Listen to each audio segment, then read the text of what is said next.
Welcome back to my channel once again. Thank you for stopping by, guys. It's your favorite Cine here, Cinematographer. And if you're new, please don't forget to subscribe down below. And if you're returning, again, I'll settle for a like or a comment. Please, down below, can we get to 500 subs? We're almost there. If we can just get to 500 subs, that'd be lit. Welcome to day 4 of my version of VLOGMAS, although it's going to be a whole bunch of things other than VLOGMAS. Today, we're talking about drone shots, right? I'm assuming you saw the thumbnail and you want to know how to do this.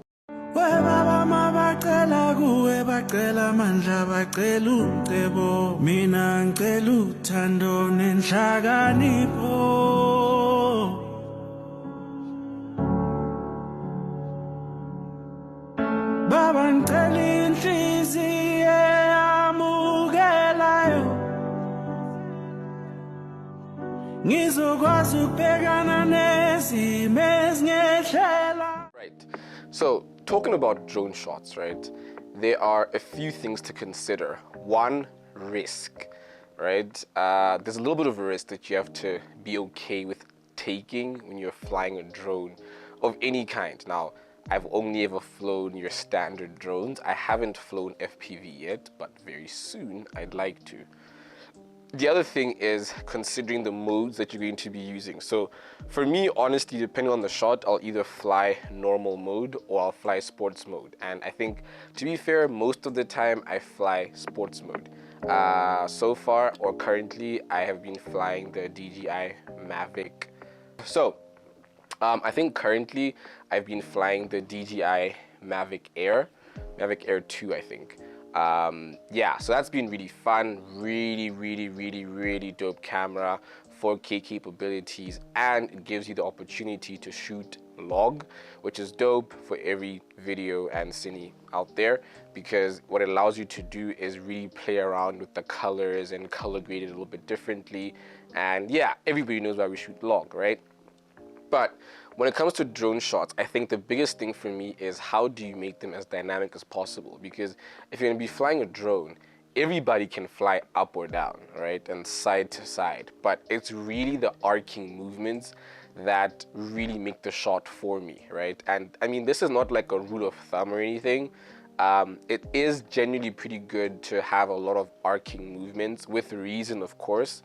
But sometimes if there already is movement within your shot or within your scene, then you don't really need to arc that much, right?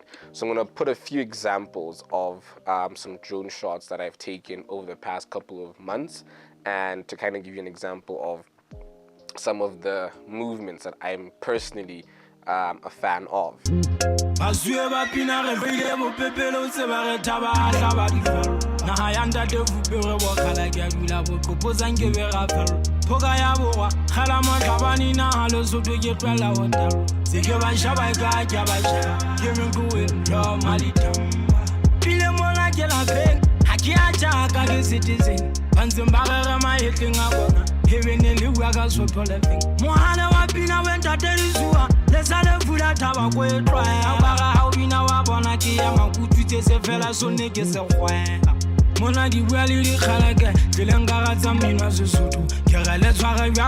Right? So first things first, right? If you already have things moving in your scene, in this case I'd say a body of water, then you don't really need to arc that much because there is already enough visual interest in the shot.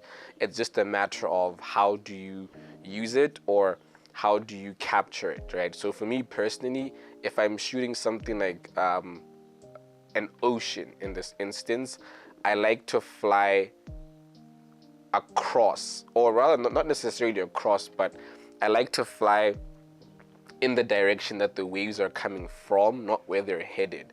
I think that juxtaposition does create a little bit of really nice visual interest. Other than that, obviously you want to try and apply rule of thirds. So you want to look at where your horizon is and figure out, okay, do you want to give a little bit more weight to the sky? Do you want to give a little bit more weight to what's on the ground? Do you want to give more weight to something in the middle? Perhaps you have a foreground and a middle ground, and then obviously your sky would be your background, right? So there's a lot of things that you want to consider when you fly a drone, because I think it's very easy when you're trying to get drone shots to just get a shot just because the camera is in the air, you know what I mean? But having that visual interest, really putting the person viewing the video in that particular moment, or to feel like they're flying, you really gotta add some more interesting motion, right? That's the first thing. The second thing as well is, again, foreground, background, and your middle ground, right? So the basics of composition, right? How do you compose your shot? So a lot of the time what I do is, whenever I fly a drone, I like to launch it and kind of surveil my landscape first, you know, because it's very easy to be on the ground and just be like, okay, I want to get a shot of this, or I want to get a shot of whatever is up there, whether it's a mountain or snow or a building or whatever, right? But then you might find that the landscape changes a little bit when you're now in the air, and you want to be able to give yourself room to like process that and give yourself an idea of, okay, how would I make this interesting, or how do I create something nice out of this, right? That's the second thing. Then the other thing is, I think for me personally, and I could just be a perfectionist, but time of day is very important. Now, granted, depending on what you're shooting and the type of project that you're doing, you don't always have, I'd say, the luxury of the time of day that you get to shoot in. So with that in mind, I think it's very important for you to consider as much as possible the time of day that you do shoot. So for me, again, golden hour, sunrise, sunset, dusk, and dawn, those are the absolutely perfect times to shoot. Again, for me personally, just a tip. But if you can, try as much as possible to use those really nice times, right? Because I think you get a lot of dynamic range, and you don't have really blown out highlights and all of that stuff. So those are the few things to consider. And then for the most, well, I wouldn't say the most important part, but when it comes to, I'd say, making the shot interesting, I'm gonna put a shot here of me following a boat, right, when I was shooting a different project a few months ago. And with this one, what I wanted to do was add a lot more energy, because also I think the project really needed a lot of energy, because the video was really centered around just the visuals. There was barely any audio besides like a really good sound design. So what I wanted to do was really experiment with like flying sports mode, in terms of, okay, can I get really interesting shots flying full speed, flying sports mode, you know what I mean? Which, I mean, I did, right? But I will be honest, I was kind of scared. Because the thing about flying sports mode, right, is, one, if you're flying the drone at maximum speed, you're not going to stop immediately. You have to kind of give it distance between whatever obstacle you're probably approaching and when the drone actually does stop. You know, it's not like pumping the brakes in a car. You're literally mid-air. So you always want to at least have a good feel of what your surroundings look like and what potential dangers are posed to the drone, whether it's trees, you know, branches, the side of a mountain, the side of a road, the side of a building, and all of that stuff. Because, and honestly, I don't know why, but especially with the Mavic Air, there's so many great obstacle avoidance features that all completely go off the second you switch the drone to sports mode. And I mean, there's a lot to consider, you know, probably because if you're flying that fast, then the sensors can't really calibrate distance and this and this and, you know, do all their calculations that they need to. But yeah, it's always very nerve-wracking when you're flying in sports mode, because the shot will look amazing, but the last thing that you want is to have a shot that looks incredible and you crash it, right? And I've had many instances where I almost crashed the drone, right? And those have been very, very, very sobering moments. But again, I think I'm always willing to die for the shot. Don't take that tip.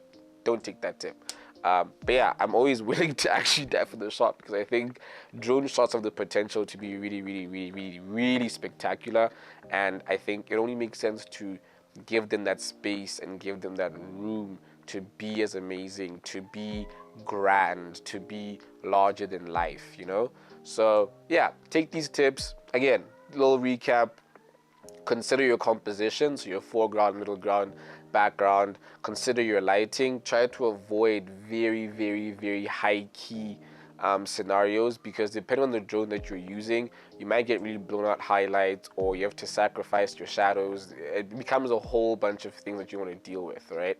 And the other thing is consider your movement. How do you create visual interest? Is there something already moving, or are you arcing around something? And another tip would just be, if you're using, you know, one of the higher end DJI drones, so your Mavic 3, Mavic 3 Cine, or Mavic Cine, or Mavic Pro Cine, I think, consider shooting Cine. That way you get the opportunity to really play around with the colors in post, you know? So yeah, but anyway guys, thank you for stopping by once again. It's been your favorite Cine here, Cinematographer. Please don't forget to like and comment down below, and most importantly, subscribe guys. Let's get to 500 subs. And with that said, see you on day 5.